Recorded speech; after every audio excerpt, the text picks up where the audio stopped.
Have you heard about or maybe even used story listening in your classroom? Now, I wanted to learn more about this interpretive listening procedure and how it can be used along with interpretive reading.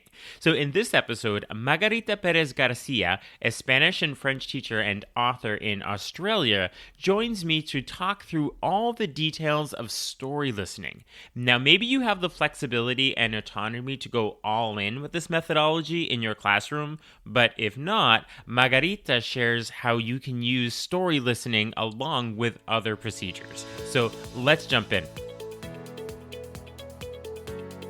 Are you a language teacher looking for some reassurance that what you're doing in the classroom is on the right track? Or maybe you're looking for some ways to teach even more effectively. If you're one or the other or somewhere in between, you've landed in the right place. This is the World Language Classroom Podcast with your host, me, Joshua Cabral. You're about to get tips, tools, and resources so that your students continue to rise in proficiency and communicate with confidence. Let's jump in. Vamos, allons-y. Hello, my friends. Bonjour, mes amis. Hola, mis amigos. Welcome to the World Language Classroom Podcast. I am Joshua Cabral, and thank you, as always, for taking the time out of your week to listen to a podcast about language teaching. Makes you an incredible educator. So whatever you're doing right now, I'm sure you're not sitting in your classroom in front of students, which means you're finding time outside of that to listen to teachers talk about language teaching. That's an incredible thing that you're doing. So today on the podcast, we're going to be talking about this idea of story listening in our language classroom. Now, this may be terminology that you're very familiar with, that you've heard about. It may be something that's new to you. And if that's the case, I have the perfect guest to be talking to us about this today. And this is Margarita Perez Garcia, and she has quite the story. She is a Spanish, French, and English teacher.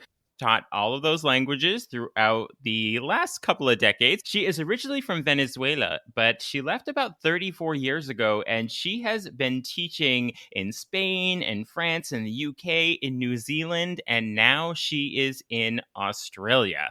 She's also an author. She writes accessible novels, stories for students to read. She primarily writes in Spanish. She also is trying to focus more on students with learning disabilities. And that is a incredible thing for a language teacher to be taking on, because I think a lot of our resources don't necessarily do that. So to have that lens and that eye on all learners is quite impressive. And I am so incredibly happy to have you here today. So welcome, Margarita Perez Garcia, to the World Language Classroom Podcast. Thank you, Joshua. Thank you for inviting me. I'm really happy to be here sharing all about story listening in school settings. Excellent. So I tried my best to, in a minute and a half, say everything that we should know about you, but there's always something that maybe falls through the cracks. Is there anything else you'd like to add in about your teaching experience that would help us to understand you a little more? Perhaps that I am a comprehension-based communicative teacher and an independent author of language learner literature. I have adapted the easy-to-read European standard to make books really accessible for students with learning difficulty. Thank you for sharing that. So let's start to talk about this idea of story listening. And first off, can you give us a concise understanding of what story listening is? Story listening is a pure input processing method created by Dr. Benico Mason and built on Krashen comprehensible input hypothesis that says that comprehensible input is the cause of acquisition, and this is really important. Comprehensible input alone is sufficient. So, story listen is a method, is an extreme version of the comprehensible hypothesis in which the teacher provides lots of comprehensible input in a twofold intervention. Mm-hmm. If what Stephen Krashen says is true, if his hypothesis is true, and students only need abundant amount of comprehensible input to acquire the language over time, using a method that provides me exactly that will have tremendous positive impact in language acquisition. Dr. Benico Mason, the creator of the method, says that in a year of intervention, so 100 hours of listening to stories, students can acquire 1,200 words. When I heard that claim, I was surprised. Normally, using traditional methods, even using TPRS, it would take me easily 2 to 3 years to reach, given that the threshold 2,000 to 2,005 words is a B2 level, is an intermediate high. So when one teacher comes in front of me and says, hey, your students can acquire more words, more language in the same amount of time, as a teacher, I want to try this. Also, when someone says to me, this method is an ideal bridge to reading, because you will expose the students to the words, to the right pronunciation of the words, to the meaning of the words before reading, so that when they get to the reading, they are not deciphering. They are not plowing through the text. And I say, then I want to try this. So the method has a real potential and a positive impact in the reading ability and the growing of the vocabulary. So you either, as a teacher, use it in part for the listening component and the reading in your classroom, and you use it well, or you jump and use it in full. On one side, the students listen to stories, and the other half of the intervention is what is called GSSR. GSSR stands for Guided Self-Selected Reading. So in the intervention, in a typical year for a beginner student, the students listen to 6,000 minutes of stories, 100 hours of stories, that's a lot of input, and read about 300 graded readers. They don't do anything else. There is no pre, during, and post activities of any kind. And they do this in an environment where there is no accountability of immediate mastery. That's what you're referring to when you say that it was an extreme version of comprehensible input. Yes, because if input alone, when I heard this the first time, I was quite surprised myself. And I thought, I need to try this. The idea is that input alone is sufficient for language acquisition, and the language is then gradually developed over time, unconsciously. So the job of the teacher is just to provide lots of input. A student is processing input either through listening or through reading. Story listening is half of one language acquisition approach. The story listening part is where the students listen to stories that are comprehensible. The other part is guided self-selected reading, and therefore the students read on their own. Okay. There is no teacher intervention while they are reading, but they can be, and they must be, a reading intervention to guide the students to select what they are going to read on their own. Really easy to put in place, that you can, as a teacher, use in full or in part to complement the teaching approaches you are already using. Because nobody denies in the research, or from a research point of view, or a practitioner point of view, nobody denies that listening and reading the target language is crucial for language acquisition, right? So, starting from that standing point, you could use story listening in part in any of your lessons. So you're using the story listening as a pre-reading activity. They're reading the same story and they're seeing everything in context after. You are listening and you are reading. It Hmm. doesn't necessarily mean that you are listening and reading then the same story. You can do that. You could very well listen to something at your level of proficiency and read other things that use the same vocabulary and at a level of Hmm. proficiency. Hmm.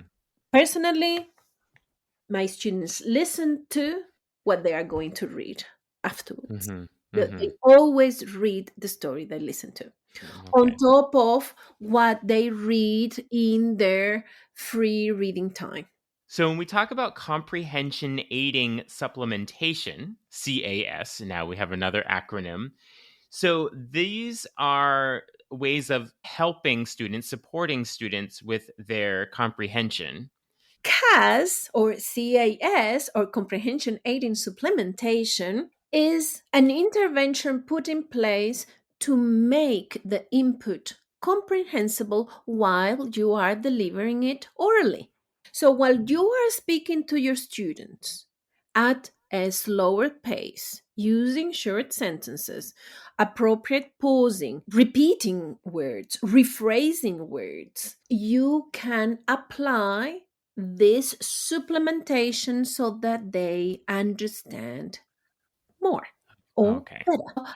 CAS is the way in which the new words are presented when you are talking to your students. Okay. Okay, so now let's get into what some of this looks like. So, story listening. So, can we talk through the process of story listening and in a way where if teachers haven't done it before and they want to try it out tomorrow, what is this process going to look like in the classroom? So, you want your students to understand what you are saying. This is really important.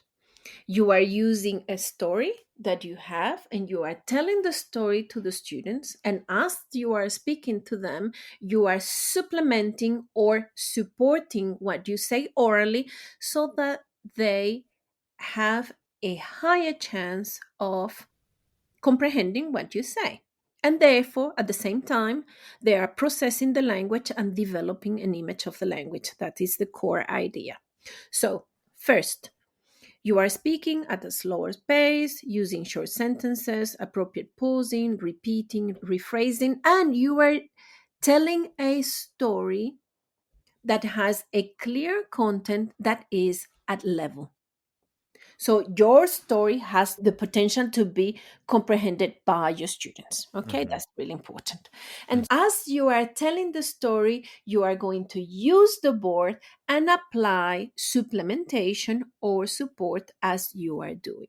So CAS is the nonverbal and verbal support we put in place to help students to make sense of the input they are listening to, they are processing.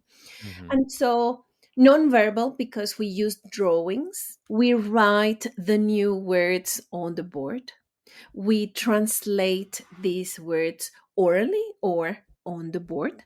We use our body language, facial expressions, and we also establish relationships with words the students already know. All this is happening as you are telling the story. So this is different than, say, a TPRS story where students are offering details and suggestions to help co-create the story. In a story listening methodology, they are not part of the story creation. Their goal is to understand it. Exactly. Hmm. In story listening, there is no interaction. The teacher is pushing extensive amounts of input. Hmm. So it is a method that is working on the on receptive skills solely. It's mostly an interpretive activity. Exactly. And Hmm. so the student is processing huge amounts of input in the same time where other students are interacting. So when you are delivering story listening, you are not checking comprehension orally. You would need to establish a comprehension check routine, which then creates a pause, and therefore you are delivering less comprehensible input. So Hmm. I would say that it's like a continuum. It doesn't mean that I don't do it. I do it all the time when I see that attention is going down or the students are tired or I monitor signs of fatigue, of inattention. I will stop and check for comprehension and Hmm. making sure that some things are indeed comprehended. How long would this process go on? Well, the method in a typical lesson or in a typical year, that would be the So question. in an individual story that you're telling, where you're using the comprehension aiding supplementation and telling the story, and students are getting to the point of understanding it, comprehending it, how long is that? I'm looking at the attention of students, and how long should we expect students to be able to have their focused attention on the story when there's not interaction happening? The answer to this question depends on the level. If you are working with total beginners, the first time you tell a story, perhaps you can expect that your students will be able to listen without being restless for 10 to 15 minutes. The more compelling the story is, the more focused and engaged in the listening the students will be. So, as you are telling stories day in and day out, students develop what I would call a listening stamina, and Hmm. they are able to listen more and more. For example, in a typical year with total beginners, with 100 hours in the year, I have at the end of the year students who can listen, just listen for 45 minutes without growing restless. Mm? When I work with advanced students can listen for 30 minutes, 45, even an hour without growing restless. Now, the problem is not so much the students than the expectations of how learning looks like, because they compare learning a language to their experience of learning other subjects that they learn by themselves through projects, being really active, teaching themselves by exploration. And so they come to a space where they are just required to listen.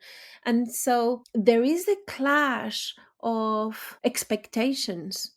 Why learning looks so different in this space than in math or chemistry or another space.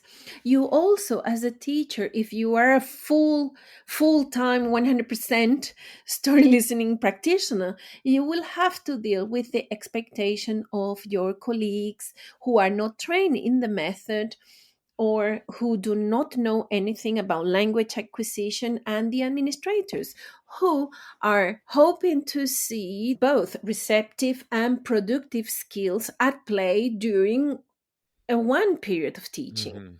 That's one of the challenges of using story listening in school, is that the expectation that the students need to engage in writing and speaking activities too. Okay. So I am now putting my teacher hat on for sure, because I have all my logistics questions. So I'm thinking, if I want to try this in my classroom tomorrow, I'm sure there are teachers listening with similar questions. So my my first question was the how long. So now I thank you for that. And so when you're using a story, I would imagine with the beginner levels, the earlier learners, that it's a contained story within that time where you're telling the story. But as you have more advanced students, is it a continuous story where you'll continue with the story tomorrow and perhaps the next day? Or are you starting a new story each time you do this process? I grab a easy novel or a graded reader that is written in chapters. So it's a story that continues. I really like that. It's a Mhm. story that continues because it fits the need to know what happened next. Mhm. So the story is contained in one chapter, but the story continues. So the students want to know what happened next. I take the book. I know that the book is at level. I know that the book has the potential to be comprehensible. I read the story several times. I prepare a prompter. So a prompter is a list of words that I am going to use when I am telling the story. Those are the words I need to hit either orally or on the board, and I will guide the telling. And I start telling the story using CAS, so using the board and nonverbal and verbal supplementation to tell the story. And when I do that, the students read the story. The next time I meet them, I do that, and so forth until we finish the book. Mhm.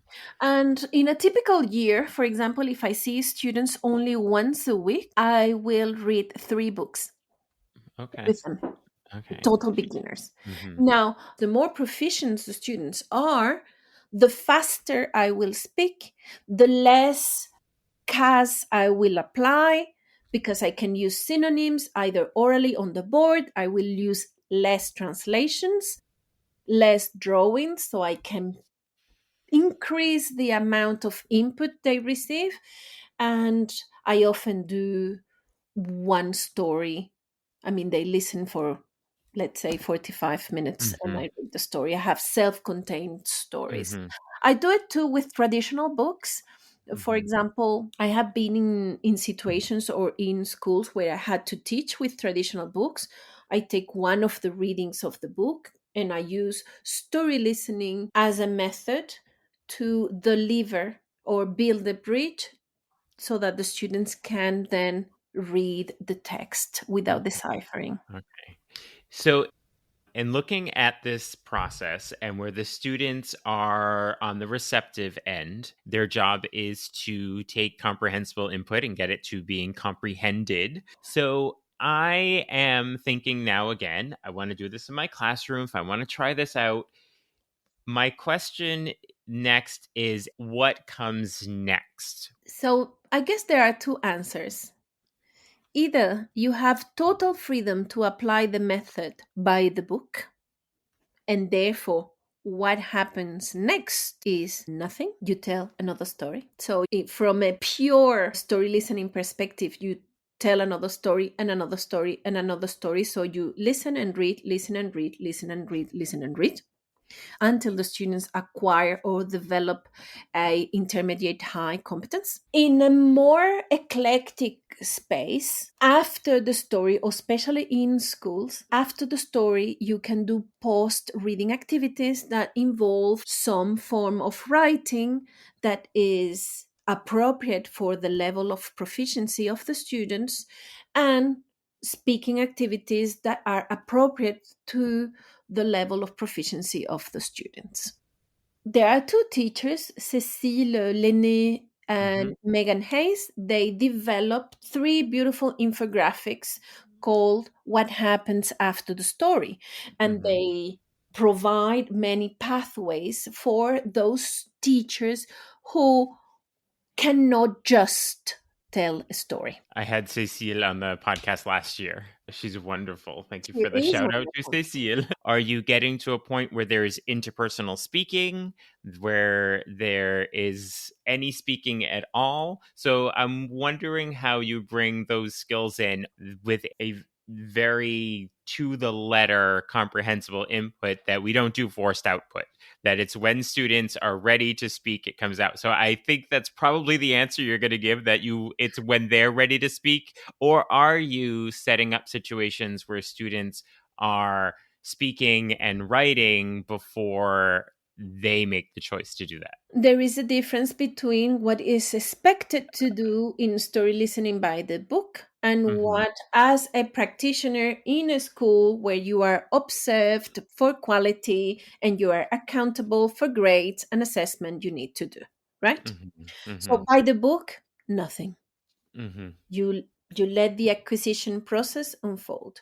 Now, when you work in schools, I would say it's a different take. Mm-hmm. So, what I do, and this is not story listening by the book, this is just me as a practitioner of the method for the last 6, 7 years. I do an intervention where I tell the story, we read the story, and then we do a post reading activity. A Mm-hmm. post reading activity will then develop during a given year from I read and I draw, I read and play with words, I read and lift words to make sentences, to writing summaries in the target language, to writing more summaries, longer summaries in the Mm-hmm. same amount of time. So when my students over a year, they develop the ability to write summaries in the target language after the story. Right. And then I start about the 6 months into the intervention. My students are writing already summaries in their target language. And I get by the end of the year, first year of language, and I have conducted in New Zealand to maintain your teaching certificate alive, you have to do an action research every year. Mm-hmm. So I have done many research over the year on story listening, gathering student voice, exemplars of students' proficiency, Mm-hmm. assessing students after the intervention. So by the end of 1 year of intervention, I have students who are able to write around 700 to 900 words in 15 minutes in the target language, which is Wow. huge. Mm-hmm. So when we get to the second year, then I up the level of interaction about the story because the Mm-hmm. students can already respond to me. And we start using more retelling, orally retelling Mm-hmm. between students or the students with me until eventually it becomes just a conversation around Mm-hmm. the third year mark. When I got to New Zealand, I started using story listening in 2016. I arrived in New Zealand in 2017 and I started with the class of year 11 Spanish. The students didn't even know past tense. So I did an intervention of story listening only. And after 1 year, one of the students in the class sat the prestigious scholarship exam 1 year in advance of the time when he had to sit the exam. And he was selected as the first student in the country, and he never had a speaking class, a writing class. It was just a story listening diet for 1 year. It's really Wow. powerful. Mm-hmm. So Absolutely. Well, if I hadn't seen it at work, I wouldn't have believed it. and so for teachers listening to our discussion about this, is this something that they can try doing as a part of their teaching, or do you have to make it everything that you do for it to be effective? Like talking about that student, it was the every class was like that to create that. And I know that most teachers that are listening are not gifted with that flexibility of being able to do that. A lot of times they have to give grades, they have to do things by the communication modes. So, is there a place for doing story listening as a contained activity as well as doing other things in the classroom? Totally. Hmm. Plus, it is a very easy method to learn. So, every time that you have a text, regardless of the class, every time that you have a text in front of you, you say to yourself, I'm going to get through to this text via story listening. So, you need a couple of things. You need to learn how to make a prompter. Hmm. And two, you need to learn how to provide comprehensible input orally. And three, you need to know how to apply CAS. Hmm. But the three things are not very difficult to learn. Hmm. And then you grab your text, you prepare the prompter, you deliver it orally using CAS, using your board, and then you continue with the rest of your intervention. Your Hmm. students read. Now, when your students will read, you will see, like, hey, they can understand this reading without using dictionaries, without deciphering, making inference or anything. They can just understand this. So Mm-hmm. it's great. And you on the cherry on the cake is that you work on their listening skills as a Mm-hmm. preparation to reading. Okay. So you do the double of input, which is great. Okay. Any teacher can use it, regardless of the method that they use to teach. Okay. Thank you for that clarification, because I know that a lot of teachers listening are saying, oh, those sound like great results, but I'm not able to do just that. So thank you for giving that clarification of how it can be worked into other classrooms. By using an intervention with the story listening pre reading, the students get to the reading with higher level of confidence Mm-hmm. because they have been already exposed to those words and therefore Mm-hmm. they can read them. Okay. Thank you. Thank you. Thank you. So I would like to know where you continue to draw your inspiration from as a teacher, as an author. Where do you pull your inspiration from? As a writer, I tend to write about the underdog. So I have written books about gender transition, about disabilities, about fears, bereavement, about losing one's family, losing faith and hope. Mm-hmm. Those big themes are the ones that speak to me when I am writing. So many of these themes are inspired by real life situations of my own children and students I encounter. Mm-hmm. For example, in a book that is going to come out in February, is a book about an autistic child, a child in the autistic spectrum disorder who cannot deal with extreme noises. Mm-hmm. And I had that experience in my class, and I have to make lots of modification and adjustments so that this child could learn. So Mm-hmm. the story of that particular book is about a child who cannot deal with noises but has a great idea of what his future, her future in this case, is looking like, and she will going to try to get there even if she is different. So Mm-hmm. I would say that every encounter as a teacher with a child is a source of inspiration for me. As we end our conversations on my podcast episodes, I like to play this little game of this or that. It makes things a little lighter because we get into a lot of the specifics with teaching. And so this little game is just called this or that. And I give you two choices and you choose one and maybe tell us why. And it will give us a little more insight into you. You up for it? Yes, yes. Okay, all right. All right. So the first one is I'm not sure what the word is in Australia or New Zealand. We call it takeout food in the United States. Ah, It's food. What do you call it in New Zealand or takeaway. Australia? Takeaway. Okay. So do you prefer takeaway or sit down in a restaurant? Sit down in a restaurant. Okay. Yes. Okay. No cleaning dishes afterwards. Okay. Oh, good reason why. Good reason why. Okay, the next one. Do you prefer, if you're playing games with friends or family, do you prefer a board game where you're all focused on a board or a card game? Card games. I have the chance to live with a person who is a game collector and Wow. has around 350 different games.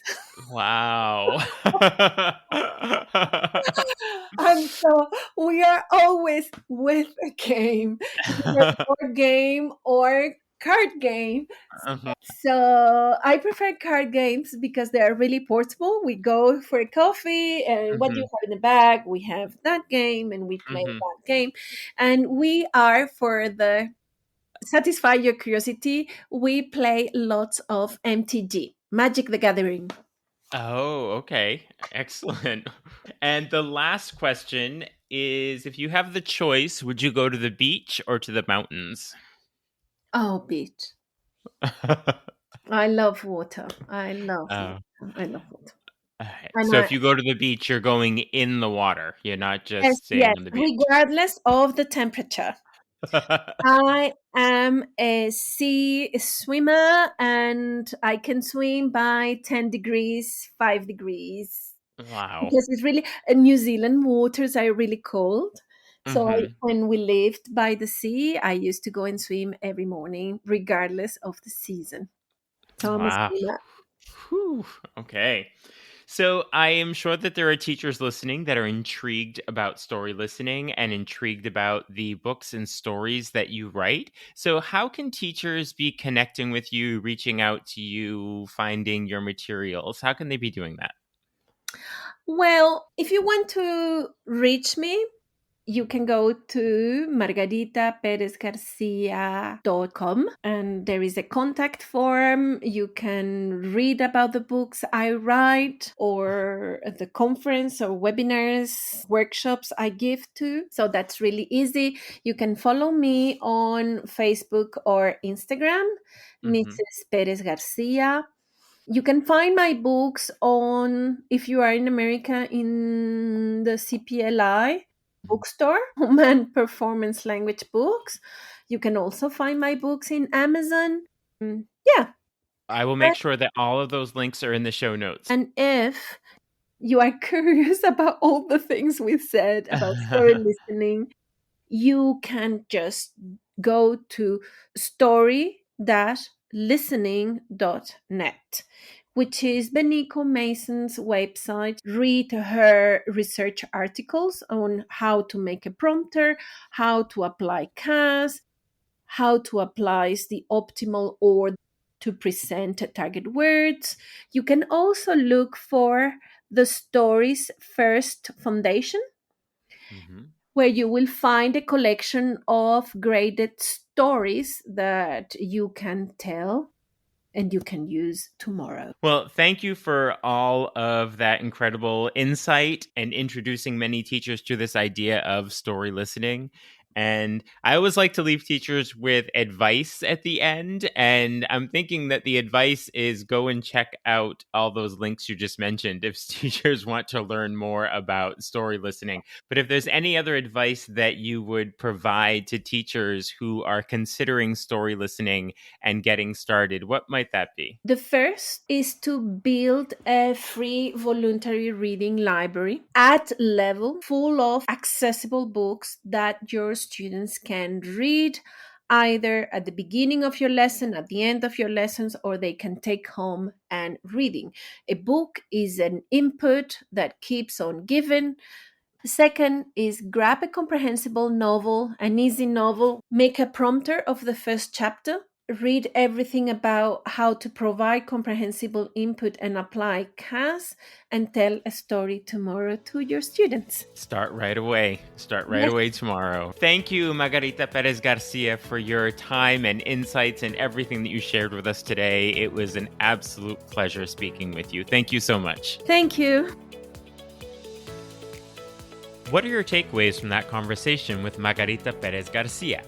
Now, if story listening is new to you, perhaps you can try it out soon and see how it works with your students. We'd all like to know about that, so be sure to tweet out, put it on Instagram, and tag at WL Classroom so that we can learn from each other if we're trying this out. So also be sure to check out the show notes to connect with Margarita. You'll also see the link to sign up for Talking Points, my weekly email newsletter with tips and resources for language teaching.